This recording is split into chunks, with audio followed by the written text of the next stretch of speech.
katanya sih 3 orang dulu Miss, 3 orang katanya, tapi 2 sudah dapat, tinggal 1 lagi. Nah 1 lagi ini mau cepat-cepat diberangkatin katanya. Akhirnya orang itu diteleponin, kita digabungin gitu Miss, dan orang itu bicaranya meyakinkan. Gak apa-apa Miss, saya sebut nama orangnya ya Miss, Silakan. biar orang-orang pada tahu gitu. Namanya Supini, dia itu asli dari Malang, nikah sama orang Jawa Barat gitu Miss. Aduh, Supini ini namanya Ibu Suri loh. Terus? Dia ngaku suaminya itu orang dalam BP2MI waktu itu Miss gitu. Oke, terus? Dengan bahasa dia yang meyakinkan, saya akhirnya tertarik gitu Miss, karena katanya tidak butuh waktu lama, cuma butuh 3 bulan untuk proses ini langsung terbang gitu. Cepat-cepat kamu harus pulang dari Hong Kong ke Indonesia dulu untuk proses pembuatan paspor kamu sama dokumen kamu sama sertifikat kamu gitu Miss. Dari situ dengan omongan iming-iming dia itu saya percaya.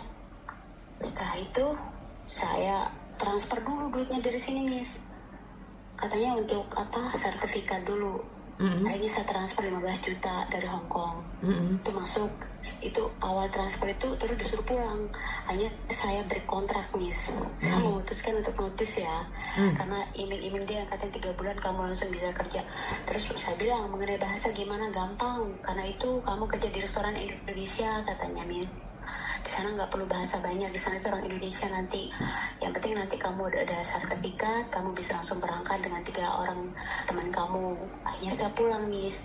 Ternyata singkat cerita Miss ya, tak pikir cuman beneran. Akhirnya saya menunggu sampai bertahun-tahun itu masih terus setor duit gitu. Terus katanya untuk pembayaran Comet ya. Comet ya, Lei. Baju. Oke. Terus. Dok. Halo. ke Korea gitu loh Miss. Ternyata di grup itu waktu itu ada 40 orang Miss. 이것도 뭔지요.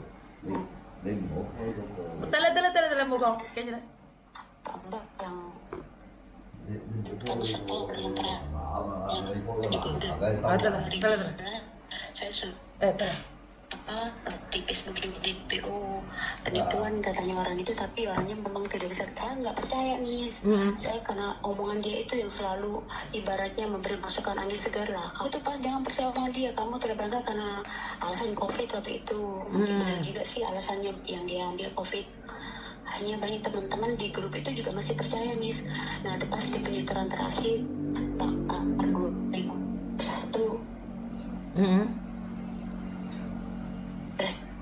Suaramu putus-putus, Dok. Dok, suaramu putus-putus. Dok. Kok mati itu? Kena tipu ke Korea, kena.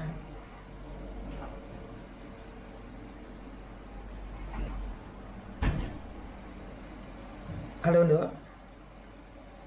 Miss. Kok putus? Terus. Halo. Setoran itu, tapi sebelum setor itu kita disuruh medical dulu, medical juga bayar sendiri. Nah tahunya setelah setor semua hilang lagi orangnya gitu loh Miss. Ternyata teman-teman yang sudah pada tahu itu udah ternyata kita ini kena tipu gitu loh Miss. Akhirnya ada teman saya yang melaporkan yang dari Jawa Barat, tapi tidak bisa ditindaklanjuti Miss. Katanya orangnya susah ditangkap, padahal kan udah ada KTP-nya tuh, sama alamat rumahnya sudah dicari, tapi alamatnya yang ditempati di Jawa Barat itu tidak ditemukan. Katanya orang yang pindah ke Jakarta gitu. Nah teman-teman yang dari Jawa Timur ada 8 orang udah melaporkan di daerah Jawa Timur Miss. Tapi mereka itu katanya disuruh bayar untuk alat pelacak itu Miss. Pelacak apa namanya itu, pelacak nomor lah, karena nomor dia masih aktif, tapi disuruh bayar dulu yang 8 orang itu. Hanya mereka bayar terus bisa ditangkap itu Miss, tapi mereka melakukan penuntutan melalui perdata bukan pidana gitu loh Miss, yang 8 teman-teman kita yang di daerah Ponorogo gitu.